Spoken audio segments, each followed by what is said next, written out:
Before you say Srimad Bhagavatam, which is a very music complex, one should first offer respectful obeisances unto the personality of Godhead Narayan, and to Narayana Rishi, the supremest human being, and to Madhu Saraswati, the goddess of learning, and unto Shiva Vyasadeva, the author. By regular attendance in classes in the Bhagavatam, and by rendering of service to the pure devotee, all that is troublesome to the heart is almost completely destroyed, and loving service unto the personality of Godhead, who is praised as chanted in the songs, is established as an irrevocable fact. So today we're reading from the 15th chapter of Srimad Bhagavatam, the Pandavas retire timely, text 43, and I'm really asking for the blessings of the Vaishnavas because this isn't my usual service, and so... You want me to start you right off? I think we forgot to do the Om Namo Bhagavate. Did we do that? Oh, okay. The Om Namo part. Om Namo Bhagavate Vasudevaya. Om Namo Bhagavate Vasudevaya. Om Namo Bhagavate Vasudevaya. Om Namo Bhagavate Vasudevaya. Om Namo Bhagavate Vasudevaya. Om Namo Bhagavate Vasudevaya.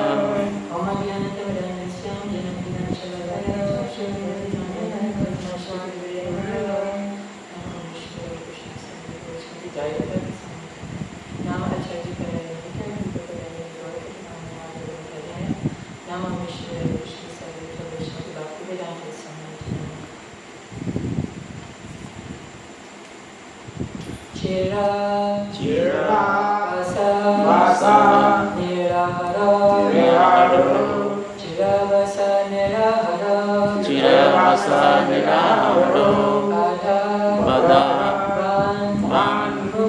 Mukta, Murtaja, Murdaja Bhagavan Mukta Murdaja Bhagavan Mukta Murdaja Darshayan Atmano Rupam Darshayan Atmano Rupam Jadanmata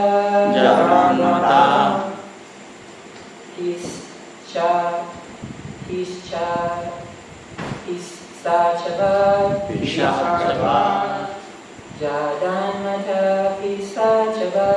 Jadanmata Pisachabad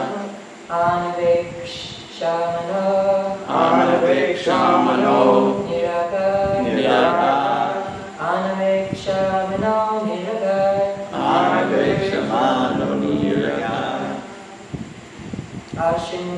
Ashinvan Badiro Yatha Ashinvan Badiro Yatha Chiravasa Niraharo Bhagavan Mukta Murdaja Darshayan Atmano Rupam Jadanmata Pisachabad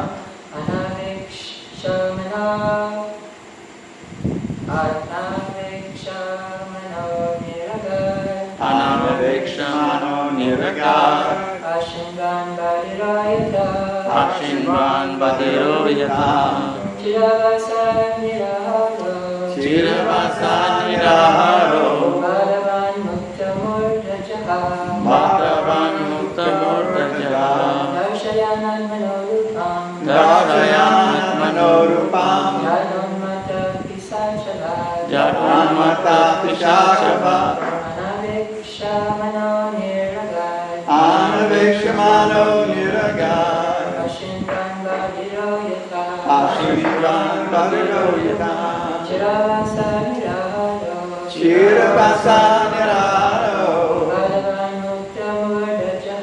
Bhagavan Mukta Murdaja Darshayan Atmano Rupam Jadanmata Pisachabad Anavekshamano Niragar Ashinvan Badiro Yatha Chiravasa Niraharo Bhagavan Mukta Murdaja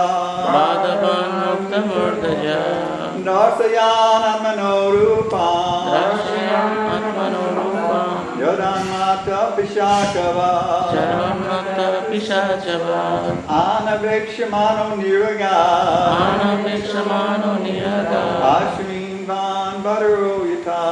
Ashinvan Badiro Yatha Chiravasa Niraharo Bhagavan Mukta Murdaja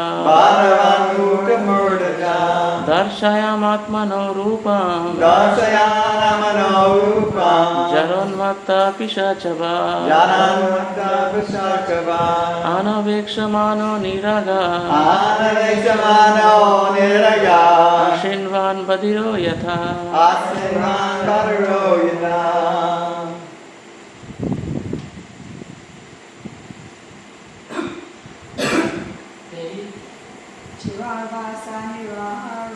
Chiravasa Niraharo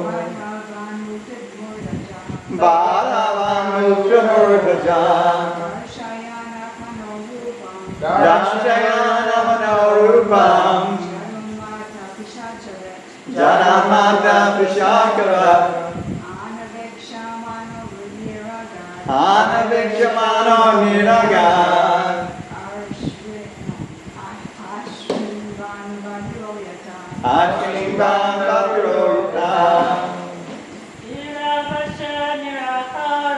Chiravasa Niraharo Bhagavan Mukta Murdaja Darshayamana Rupam Dharmata Prasatava Anavikshamano Viraga Ashimamanaroyata. Prabhupada's favorite translation. Chiravasa. Chiravasa. Accepted torn clothing. Accepted torn clothing. Is this how it should be? Or do we read the whole thing and then the word for word? No, you do like this way. You have to follow And protocol. then sitting there for, 30 years, but then when I have to do it. Okay, Niradara gave up all solid foodstuff. Gave up all solid food. Badava Badava stopped talking. Stop talking. That's a good one. Mukta. Mukta Murdajaha. Untied his hair. Untied his hair. Dashayan Dashayan began to show. Began to show. Atmana Atmana of himself. Of himself. Rupam Rupam. bodily features. Bodily feature. Jada Jada. inert. Inert. Like Jadabar. Inert. Anmata Anmata. mad. Mad. Pishachava Pishachava. just like an urchin. Just like an urchin. Anavekshamana Anavekshamana. without waiting for. Without waiting for. Niraga was situated. Ashrinvan Ashrinvan without hearing. Without hearing. Badira Badira just like a deaf man. Just like a deaf man. Yata Yata as if. as if. After that, the after that refers to the previous two verses where Maharaji Spirit was, by our estimations, undergoing some nearly impossible, austere amalgamation of the elements of the subtle body. Bhagavatam and Gopinda addressed the fact that that's not really impossible for us. But after he did that process, that yogic process, then Maharaj Yudhisthira dressed himself in torn clothing, gave up eating all solid foods, voluntarily became dumb, and let his hair hang loose. All this combined to make him look like an urchin or madman with no occupation. He did not depend on his brothers for anything, and just like a deaf man, he heard nothing. Prabhupada's divine purport. Thus being freed from all external affairs, he had nothing to do with imperial life or family prestige, and for all practical purposes, he posed himself exactly like an inert, mad urchin, and did not speak of material affairs. He had no dependence on his brothers, who had all along been helping him. This stage of complete independence of everything is also called the purified stage of fearlessness.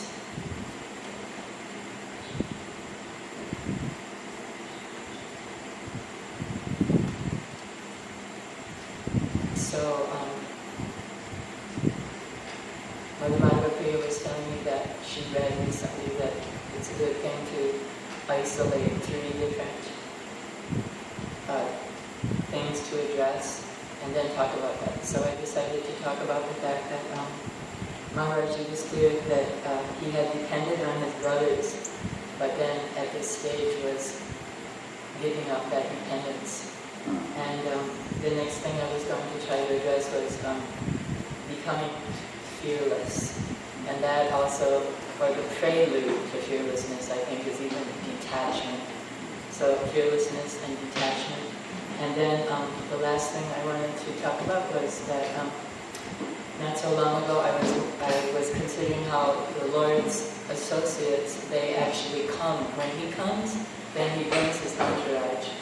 And so we know, like, there's so many personalities that they were in Ram Leela, Krishna Leela, and Chaitanya Leela.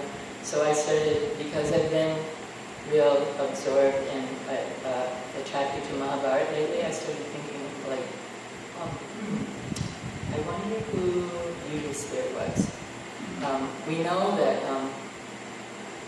Arjuna was Ramananda Roy, and so with that I tried to find out, and I actually found out. So I'll talk a little bit about that and one particular pastime from Chaitanya Charitamrita that his personality was involved in. So, That's coming later in the class. yeah. Just, So we can't leave until we no. Or if you need to leave, I understand. Hold your breath. Anyway, the first thing that I wanted to talk about is how dependent Yudhisthira Maharaj he had become on his brothers.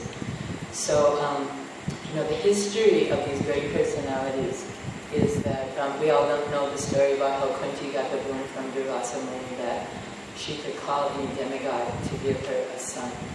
And so it happened that when she and her husband and Madri went to the forest, then, I guess I don't have to go into so much detail about this, but Pandu, he accidentally shot a sage and his wife who were in the act of procreating. And supposedly, because of all their austerities for so many years and years and years, they had become, I guess you'd call it frigid. And so they were unable to consummate. And so they took the form of deer in order to do that. I guess deer don't have much trouble doing that. Yeah. So then Pandu, it was allowed for Kshatriyas to hunt. And so he was hunting and he shot these sages, this yogi and this yogini. And so for that he was cursed, that if he ever approached his wife, or wives I should say, that he would also die. So then he was in great lamentation because one of the primary duties of a king is to produce an offspring that can continue the dynasty and rule the kingdom and care for the citizens. That's the real dharma of a Kshatriya. And so then at this point, Kunti kind of like reluctantly revealed, she didn't reveal that she had already tried out the mantra and had a son that she ended up disowning, but she revealed that she had this particular mantra that she could call the demigod. So Pandu was overjoyed that, now I can fulfill my duty. And so they really thought so seriously about which demigod to call, especially for the first son, because that son would inherit the kingdom. So after great prayer and contemplation, they called for Dharmaraj, who is the god of justice, also the god of death, because in their reckoning and the inspiration that Krishna gave them from within, they thought that the son of Dharma would be the best person for the job. So Kunti conceived and she gave birth to Yudhisthira. Then they again had to consider.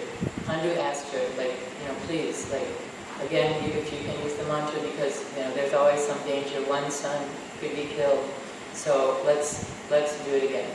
And so again they thought very seriously, and they thought, okay, now we have righteousness at the head, but he needs some backup. So who should we call that can really be a protector of the kingdom and of the king? And so everybody knows that they chose Vayu, the god of the wind. Now we've had some experience here at Talavana of the power of the wind. Anybody that was here, Colleen was here, Vivuja was here, Mother Marani, for Katrina.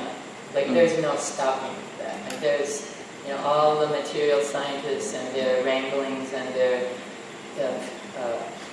dabbling and this, that. There's no way that storm could be stopped. So the god of the wind came, and from him Kunti gave birth to Bhim.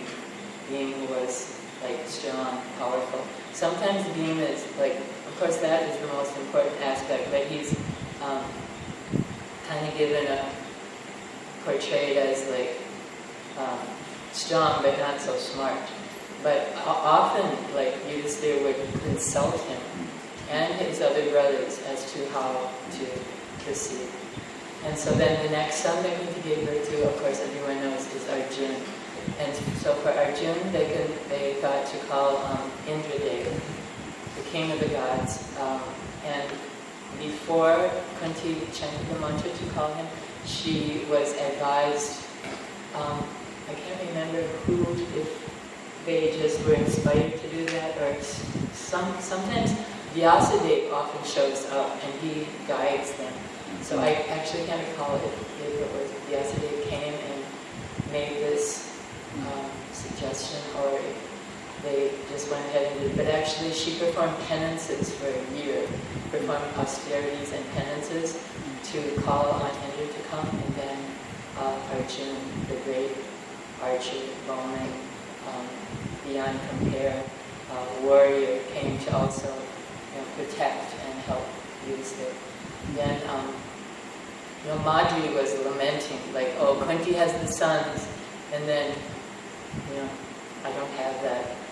Because she could see it would be natural for a man to, attend to his sons and the mother of his sons. So Pandu approached Kunti and asked her if she could give the mantra to Madri. So yes, completely. So Madri, like a little bit, she kind of pulled a fast one. And so she called two, the Ashwini Kumars, who were twins, she called them. And from those two, she got 2 sons. And then Kunti didn't want to give her the opportunity anymore because she thought that she might try to do something like that again and then outdo her. So, this is like one version of it. So then, like, okay, enough's enough. And then, Pandu was, okay, satisfied with that. So, Yudhisthira, what I'm trying to address is how he was so dependent on his brothers to help him to protect the kingdom.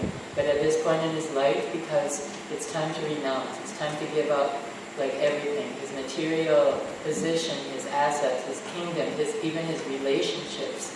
So he had come to that point where even his brothers, who were so dear to him and so close. There's one scene that's like really sweet in the Mahabharata videos that Your Krishna Maharaj made available to some devotees, where the Pandavas, they first come to Hastinapur, and they've been living in the mountains like yogis, little yogis actually, and they live in a hut.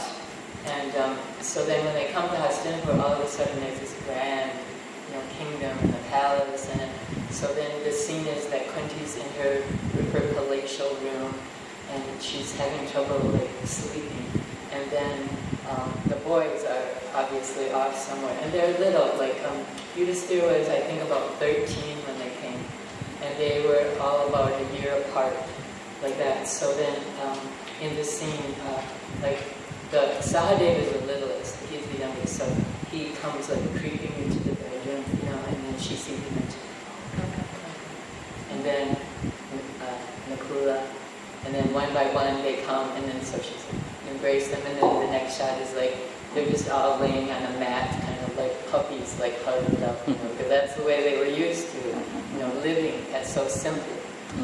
So Yudhisthira, he came to this point where even those loving relationships, he was having to give up because that was the time. There's so many instances in Mahabharata where he depended on them throughout all their trials and tribulations.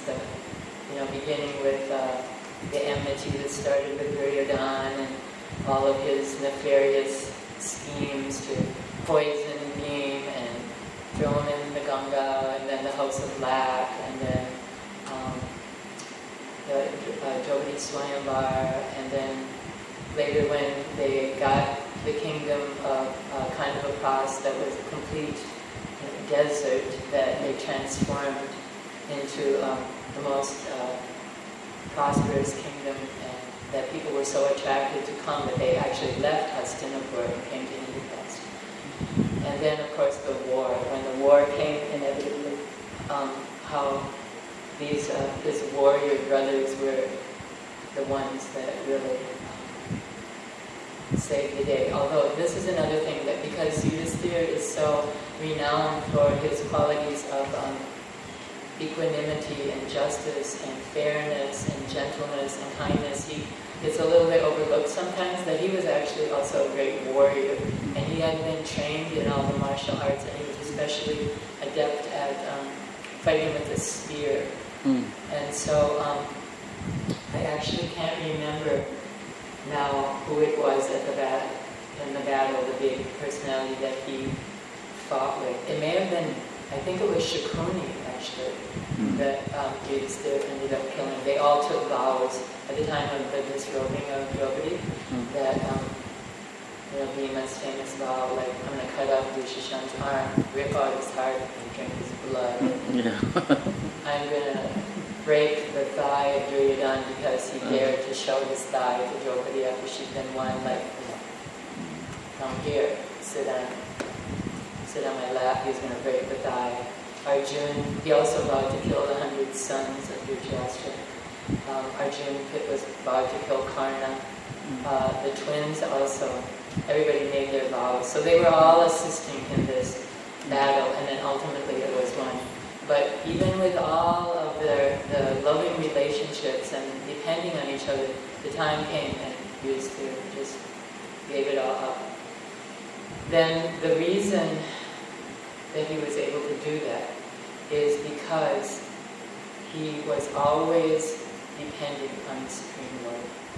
And of course we can imagine the great fortune of being actually present in the Lord's Leela, where he's there, and so they could just turn to him and have, like Yudhisthira would often have to express his opinion or judgment on what they should do, but then they could turn to Keshava. So, dear Keshava, what is your thought on the matter? And of course, they would always acquiesce to whatever it is that Krishna had to say. So he had become fearless by completely depending on the Lord, detached and fearless by completely depending on the Lord.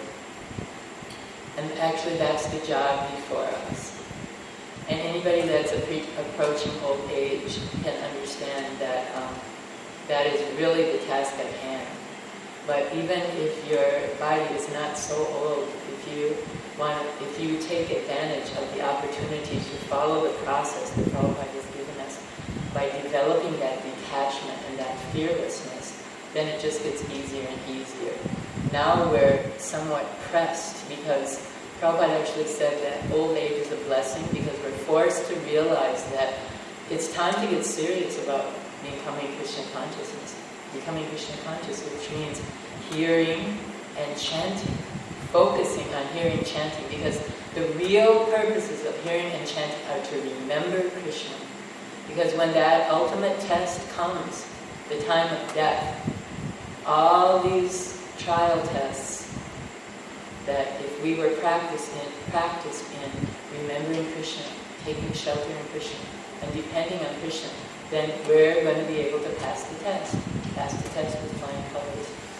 So I had a little experience of this, like years ago when Prabhupada Chan was just a baby, an infant. We were staying in Dwarka, and I don't want to go into all the gory details, but I was having a real traumatic time in my life. So I went in front of the deities, and I didn't have kids with me for some reason. I don't know why. Somehow they must have been in the nursery or something. And I know Prabhupada says in the Nectar of Devotion that you're not supposed to wail in front of the deities. So I subdued myself a little bit. I wasn't wailing, but I was definitely like with tears and praying to Nitai Gaur. Please help me. And I got like such a revelation that I don't think that I know I didn't have that before, and I may not have even had it since, that Guru and Krishna are my only shelter. Guru and Krishna are my only shelter. because when that time of death comes, I can't, nobody can think like, oh my husband, oh my friend, Yudhisthira Maharaj, oh my brothers that are dear to me in my life. It's Guru and Krishna are my only shelter. So of course, that was 30 some years ago, and I can't say I've always acted on that realization, but I have that to remember that actually Guru and Krishna are my only shelter. And in that way, we can become, if we understand that, and if we follow the process that Prabhupada has given us, then we can reach that point of becoming detached and fearless. As Prabhupada, his name is so aptly, put, and for us to also meditate on. Abhay. Abhay means fear. And the prefix aha means without. Abhay Charanarvinda means one who is fearless after having taken shelter at the lotus feet of the Lord. So that's, the task before us. To become detached, which we know is not easy, and to become fearless, which is also not easy. But the fact is, Prabhupada has given us the process. So we can't do all this, as we've been talking the last couple of days, this yogic process. But we can hear, chant, remember, serve, take the association of the Vaishnavas, and in that way perfect our devotional life. So then, the last thing I wanted to talk about was that how I mentioned that I discovered who Yudhisthira is in Lord Chaitanya's Leela. Well, actually, one thing I was going to ask Krishna Shaya, could you look up the word urchin? I didn't have my phone, and I could hardly get by. Like a little. Yeah, I know a street urchin is kind of like, and I actually looked it up. I had a dictionary still. That I looked it up, and it said a little boy that is like especially mischievous. But that was the only definition. So did you find it anywhere? Did it say it? Urchin? Because Prabhupada uses that word twice. It's still going. I'm sorry? It's still going. So like what you said, like I've heard that, but it's a little archaic, that word. Like you don't hear people talking about the urchins. You know how Prabhupada, he was raised in a different era, and then like with English, proper English as his second language. So he uses that word urchin as he translates.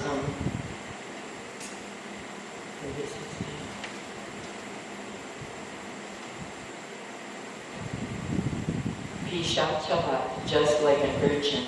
And then also in the purport he says, for all practical purposes, he posed himself exactly like an inert mad urchin and did not speak of material affairs. So kind of like a street person. Yeah, a vagrant. A what? A vagrant. A vagrant, just wandering. You have no home. You have no home. Yeah. So if you find the book. I got it. Oh yeah, what is A it? usually poor and dirty child who annoys people or causes minor trouble. On the second one, Can you a say a little louder? mischievous and often poor and raggedly clothed youngster, street urchin. Poor and raggedly clothed youngster is what kind of threw me, but poor and raggedly clothed. Yeah, so I speak for him. When he's acting like that, he's probably like acting like I'm not following manners, not following rules of society. Right. Boom. Yeah. And I would do it. mischievous also. And mischievous also. I don't know that you still my right to doubt that the mischievous part of it. All of a sudden, this proper palace has this raggedy looking, wild-haired madman walking around like a homeless person. Like we know homeless people, Like a psycho. Hmm? Can you say it's like a psycho? A psycho? Not necessarily. No, not necessarily insane or something. It's just somebody that is a vagabond. They have no money, they have no home, they're just raggedy, urchin. Okay, so there was a devotee in Lord Chaitanya's Leela, and his name was Bhavananda Roy. And Bhavananda Roy. And it was revealed that he was actually Pandu, and he had 5 sons. And so the 5 sons of Bhavananda Roy are the 5 Pandavas.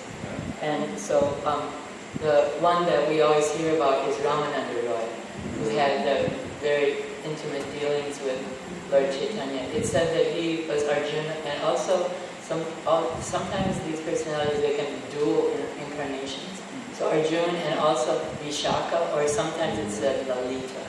So we know there's that lengthy part of Chaitanya Charitamrita where they're discussing, and Lord Chaitanya is asking Ramananda Roy about all these very esoteric things. So he keeps going higher and higher to the final conclusion of what is the pure love of God. So Bhavananda Roy's son Ramananda Roy, then he had a son named Gopinath Patanayaka. Yeah, no Gopinath. And I know Dviguja mentioned the past time about Gopinath Patanayaka not so long ago. So Gopinath Patanayaka is actually Yudhisthira Maharaj. And then he had a son named Vairinath, and he's Beam. And so I couldn't find so much about him. And then it's in my phone, actually, the twins, who they are, and I can't just remember them. But so I was going to retell quickly the pastime of Gopinath Patanayaka from Chaitanya Charitamrita. So Gopinath Patanayaka was in the service of King Prataparudra, who was the king of Orissa, and he was a tax collector. And tax collector. Tax collector. And he was given kind of like free rein. As long as something came in, then the king was pretty much satisfied. So once it was discovered that he had come up short, like I couldn't hardly relate to the amount that they were saying, 200,000 khandas, I think, which was so many conch shells made of this amount and then this and then. But it was like something like significant, but not like over the top, this amount that he owed. So he was supposed to be accountable for that amount. So the king was aware of this discrepancy, and he sent his son, his oldest son, to take care of it. So what Gopinath Patanayaka did, in lieu of having the cash on hand, he told the prince, I have these very outstanding, excellent horses. I think there were 10 or 12 horses, that you should take these horses for part of what I owe, and then I will pay the balance as I'm able to. So this prince had, first of all, he gave a very low estimate of the value of the horses, but that's all he was going to consider putting towards what Gopinath Patanayaka owed. And then this prince had a real unusual, kind of idiosyncrasy that, I was thinking about doing it. I think I can't do it. But what he would do is put his head back as he spoke, and look here and there. It was just some habit that he had. Look up in the air. Flip it up and watch Dviguja. Look up in the air when he's talking to you like that. So Gopinath Patanayaka, he was disturbed, he was angry even that the prince would have underestimated the value of the horses that he was offering. So he said, at least they don't put their head to the sky and look here and there. They're good horses. At least they don't put their head to the sky and look here and there. So the prince was greatly offended. Greatly offended. To say the least. To say the least. So, without consulting his father, he condemned Gopinath Patanayaka to be put on the Changa. And the Changa is, there's a platform that's built up, and then there's swords stuck in the ground, and they push the person who is being executed onto the swords. And so that was the judgment that came to Gopinath Patanayaka. So Lord Chaitanya was there in Puri, and the devotees came to him and informed him of what the situation, what was happening. And So Lord Chaitanya inquired, well, so what is the fault of Gopinath? And they explained, and he said, well, it's kind of not, he didn't really want to get involved in it, like a pounds, shillings, and pence thing. This, the king must have felt that, that this was just, although it turned out that the king didn't actually know about it. But Lord Chaitanya was very, loath to become involved in it, and even became a little disturbed about it. So then again somebody came to Lord Chaitanya and said, do you know of what's about to happen to Gopinath Pattanayaka? And Lord Chaitanya, he's declining to be involved. And then finally someone is saying it's imminent, Lord, please, you have to do something. And at one point in this part of the Leela, even the Lord reveals to Kashi Mishra that if the devotees keep coming and bothering me with these kinds of things, then I'm actually going to leave. He threatened to leave to a place called Alarnath, which is where he would go during the time after Snan Yaja of Lord Jagannath, where the deities are bathed, and then they're in seclusion, and he couldn't go to see the Lord every day, take his darshan. So he would go to a place, we went there with Guru Maharaj, it's a little distant from Jagannath Puri, where the deity of the Lord of Krishna is there, and to mitigate his feeling of separation, the Lord would go there. And even there's a stone where at one point he, offering obeisances to the deity of Alarnath, that his body melted into the stone in his great ecstasy. You can see the imprint of Lord Chaitanya's body. So anyway, he threatened to go to that place. If you keep bothering me with all these kinds of things, then I'll go. So then Kashi Mishra actually took it upon himself to go to the king and inform the king of all that was happening. Particularly the fact that Lord Chaitanya was thinking to leave if he kept being harassed by these kinds of things. So the king Prataparudra was very concerned, and he told Kashi Mishra, immediately tell Lord Chaitanya that I dissolved the debt of Gopinath. It's taken care of, no problem. His punishment as well. And then Kashi Mishra was telling me, it's not that the Lord is wanting you to do that necessarily, but I will try to tactfully inform him of your decision. So what happened actually is that the king dissolved the debt. He gave him back his position as a tax collector. And it was revealed that he was being a little frivolous with some of the funds. Like Lord Chaitanya, when he was disturbed about the whole thing, he said at one point that Gopinath Pattanayaka is just spending it on dancing girls, he said. So he was a little, he was trying to straighten things out. So he was saved from the Chanka. He was given back his position, and the king doubled his salary. So I wanted to read just the last few verses of the pastime because they're really sweet, and they show the loving relationship between Gopinath Pattanayaka, who is used there, and Lord Chaitanya, who we know is actually Radha and Krishna, who's married. So Bhavananda Roy, who is the father, along with his 5 sons, fell at the lotus feet of Sri Chaitanya Mahaprabhu, who lifted him up and embraced him, because they all went then to thank the Lord for all his mercy. All these members of my family, Bhavananda Raya said, are your eternal servants. You have saved us from this great danger, therefore you have purchased us for a proper price. You have now demonstrated your love for your devotees, just as when you previously saved the 5 Pandavas from great danger.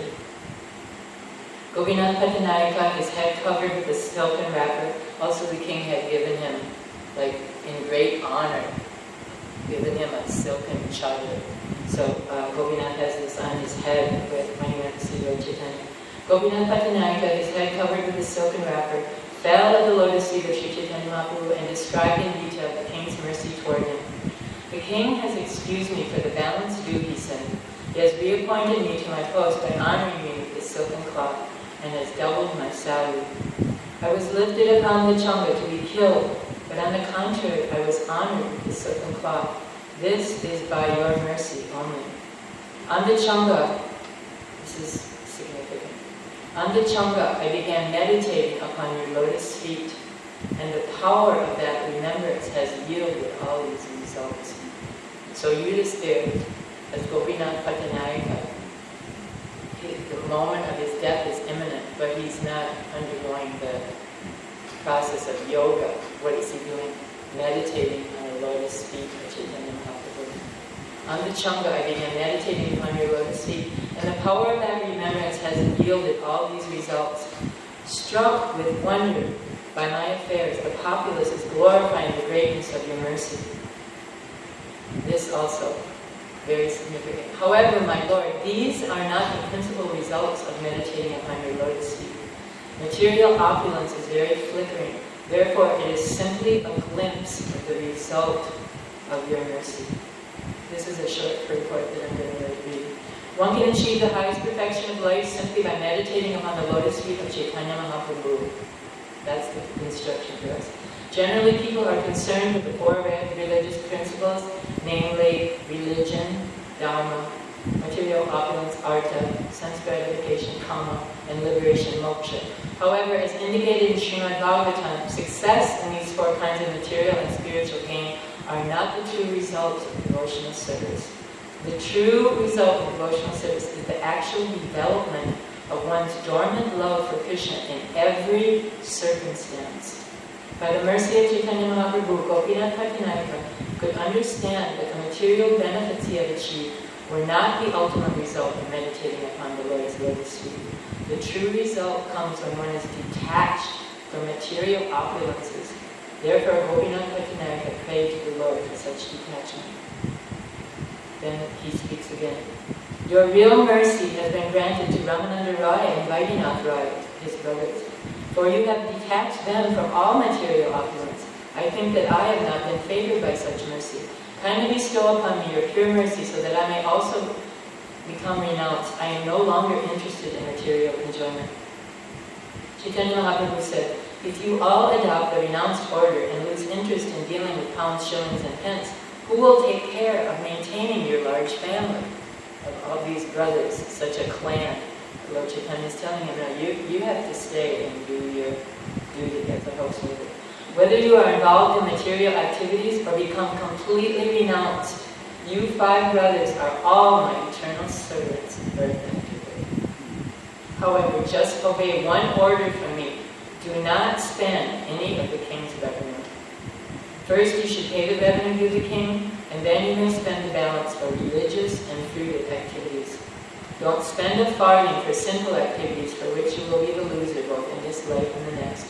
And after saying this, Chaitanya Mahaprabhu bid them farewell. Thus the mercy of Chaitanya Mahaprabhu is spoken of in the family of Bhagavatam Roy.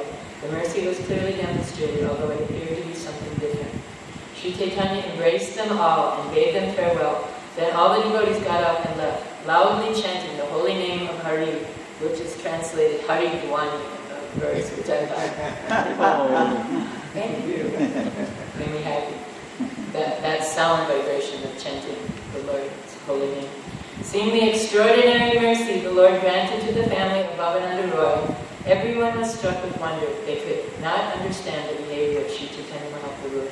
Indeed, when all the devotees had requested the Lord to bestow his mercy upon Gopinath, the Lord had replied that he could do nothing. I have simply described the chastisement of Gopinath Pattanayaka and Sri Chaitanya Mahaprabhu's indifference, but the deep meaning of his behavior is very difficult to understand. Sri Chaitanya Mahaprabhu gave so much to Gopinath without directly requesting the Kashi Mishra or the king. The intentions of Sri Chaitanya are deep, that one can understand them only if he has complete faith in service to the lotus feet of the Lord. Whether or not, here's a blessing, whether or not one understands it, if one hears of this incident concerning Gopinath Pattanayaka's activities and Lord Sri Chaitanya Mahaprabhu's causeless mercy upon him, certainly he will be promoted to the platform of ecstatic love for the Lord, and for him all dangers will be nullified. Praying at the lotus feet of Sri Rupa and Sri Raghunath, always desiring their mercy, I, Krishna Das, narrate Shri Chaitanya Charitamrita, following in their footsteps. Srila Prabhupada ki, Shri Chaitanya Charitamrita ki, Chaitanya Mahaprabhu ki, Patanayaka ki. Thank you for a very nice class. Thank you. Any comments or questions, or does somebody want to speak something about Sanatana Goswami? Sanatana Goswami is one of the manjaris, isn't it? One of the 8 manjaris who are very, very intimate servants of God and Krishna. More intimate even than the Sakis.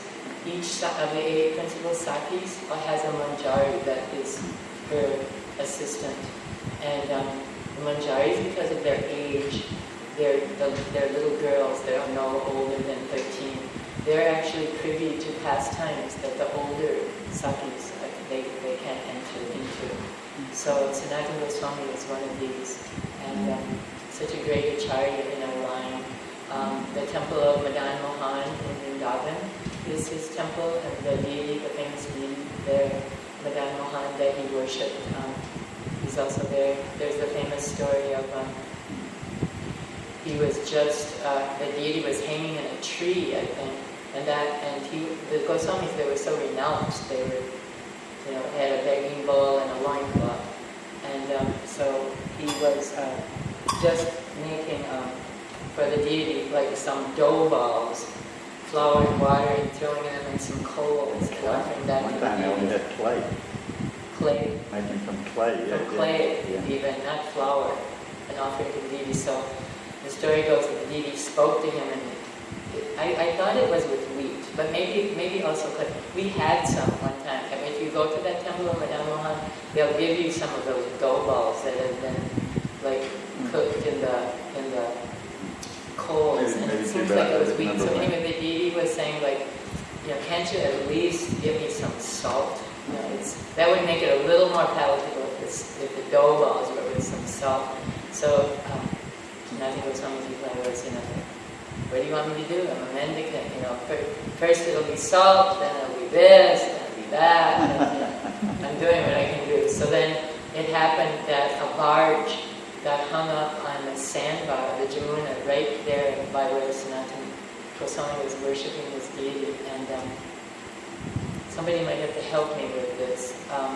I know by the intercession and prayers of Sanatana Goswami, the captain of the barge asked Sanatana Goswami for his help. So Sanatana Goswami asked the Lord for his help, and the barge became free. So that merchant, when he went to his destination, Agra, Mathura, wherever it was he was going, and sold the salt, and he came back and he gave the money to, because he was so grateful, to Sanatana Goswami to build that temple of Madan Mohan that's there still. And, that I don't know if that deity is the original deity, but Prabhu, or is it Patibu? Patibu is, because so many of the deities in Vrindavan, when the Muslims invaded, the devotees had to smuggle them out of Vrindavan and take them to... The deity was originally the one that was in the house of the Brahmin. That's right. Was baked in. That's right. That's a whole amazing pastime also. I think the deities are now in the temple in Karoli. Karoli. And some of the Vrindavan deities are in Jaipur also. Yeah, the other 2 deities are in Jaipur, and Madan Mohan deity I think is in Karoli. So 2 deities in Jaipur, 1 in Karoli. So if you go to those temples now in Vrindavan, the deities there is called Patibu, which means an expansion of the original deities. So Sanatana Goswami, we could sit all day and talk about the glories of Sanatana Goswami, such a one of the 6 Goswamis, the brother of Rupa, and Jiva was their nephew. So we should just ask for his blessings to continue in our devotional service and somehow please Guru and Krishna. Sanatana Goswami Maharaj ki, Guru Prabhupada ki.